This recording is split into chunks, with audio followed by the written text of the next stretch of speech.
رات کے تقریباً 2 بج رہے تھے۔ ماریا کے ہاتھوں میں اس لڑکے کی تصویر تھی جسے امی نے آج ہی اسے دیا تھا۔ وہ ایک ٹک اس لڑکے کی تصویر کو دیکھ رہی تھی اور بار بار کچھ یاد کرنے کی کوشش۔ اسے پتہ نہیں کیوں ایسا لگ رہا تھا کہ وہ اس لڑکے سے پہلے بھی کہیں ملی۔ کہاں ملی ہوئے؟ وہ اپنے آپ سے سوال کر رہی تھی۔ جواب میں ذہن میں زور دینے کے علاوہ کچھ ہاتھ نہیں لگ رہا۔ اسی ادھیڑ بن میں رات کا بیشتر حصہ گزر چکا تھا۔ سوچتے سوچتے ذہنی طور پر وہ کافی حد تک تھک گئی تھی، پر لا حاصل۔ پھر اچانک وہ ایک جھٹکے کے ساتھ اٹھی اور کچن میں جا کر اپنے لیے ایک کپ چائے بنائی۔ واپس اپنے کمرے میں آ کر وہ چائے کی چسکیاں ضرور لے رہی تھی، لیکن اس کا ذہن مستقل یہی سوچے جا رہا تھا کہ میں اس لڑکے سے کہاں ملی۔ تھوڑی دیر کو تو ذہن میں ایک سوال ابھرا کہ ماریا، یہ تمہارا وہم ہے، یہ لڑکا باہر رہتا ہے، تم اس سے کہاں ملی ہوگی؟ کوئی اس سے ملتا جلتا رہا ہوگا۔ لیکن دل اسے ماننے کے لیے تیار نہیں۔ سوچتے سوچتے سر بھی بھاری بھاری لگ رہا تھا۔ چائے ختم کر کے اس نے یہ فیصلہ کیا کہ اب وہ تصویر کو الگ رکھے گی اور اب وہ اپنے کورس کی کتاب پڑھے، اور اس نے ایسا ہی کیا۔ کتاب کھولی، پر دل پڑھائی میں کہاں لگنے والا تھا، کیونکہ ذہن تو کہیں اور تھا۔ تھوڑی دیر کوشش کے بعد اس نے کتاب بند کر کے رکھ دی اور اب لیٹ کر سونے کا فیصلہ کیا۔ وہ اپنی کرسی سے اٹھی اور بیڈ پر لیٹ گئی، آنکھیں بند کر کے سونے کی کوشش کرنے لگی۔ اچانک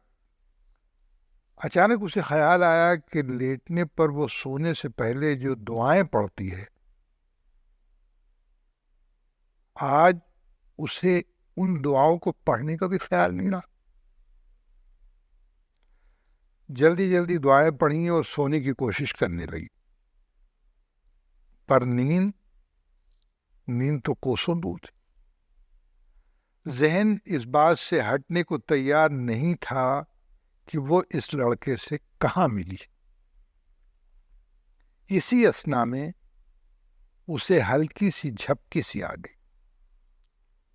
خواب میں وہ اسی جگہ پر تھی، اس کا پیر اسی طرح پھسلا اور پیچھے سے اس لڑکے نے غیر ارادی طور پر سہارا دیا تھا۔ اچانک اس کی چیخ نکل گئی تھی اور وہ اٹھ کر بیٹھ گئی تھی۔ اسے سب یاد آ گیا تھا، اور اب اسے یاد آ گیا تھا یہ تصویر تو اسی کی ہے، ہو بہو وہی، لیکن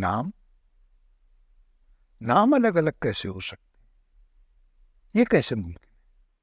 اس نے خود سے سوال کیا۔ پھر سوال کیا، یا تو اس نے مجھے اپنا نام غلط بتایا تھا۔ یہ سب سوچتے ہوئے اسے دوسرے دن کا واقعہ بھی یاد آ گیا تھا۔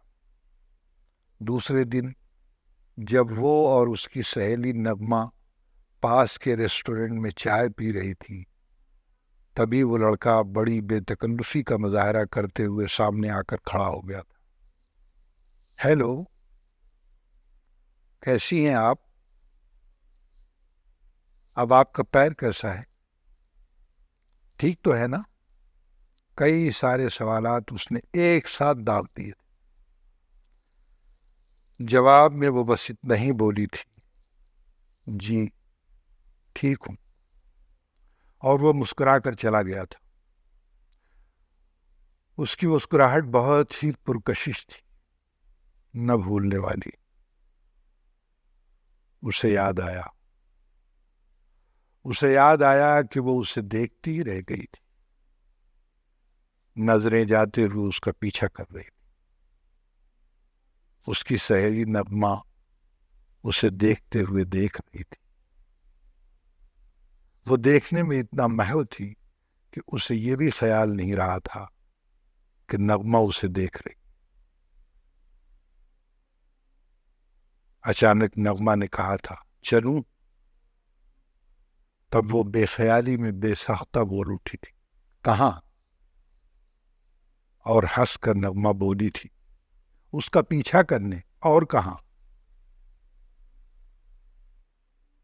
بڑی معصومیت سے اس نے کہا تھا پر وہ تو گیا. یہ الفاظ منہ سے ایسے نکلے کہ اسے پتہ بھی نہ چلا اور نغمہ ہنس پڑی تھی. ہم نے دیکھا تھا فقط شوق نظر کی خاطر. ہم نے دیکھا تھا فقط شوق نظر کی خاطر. یہ نہ سوچا تھا تم دل میں اتر جاؤ گے.